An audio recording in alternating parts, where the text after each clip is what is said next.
తెనుగొల్లు ఇచ్చిన శిల్పక పండ్లు తేనె మామిడి పండ్లు తీయంగా దిందామె తీరొక్క పండ్లు చిలక నేరేడి పండ్లు కాపంలో ఇచ్చిన మక్క కంకులు అవి పాల కంకులు కాల్చుకొని తిందాము కందికాయలు పచ్చి పల్లికాయలు గుజారి గుజారి మామిళ్ళ కిందో నల్ల మామిళ్ళ కింద కుసుమరోళ్ళేసిన కుందన బొమ్మ అది కుందన బొమ్మ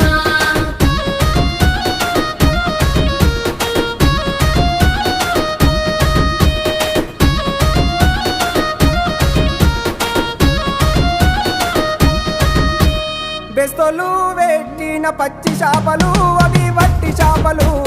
కమ్మంగా తిందాము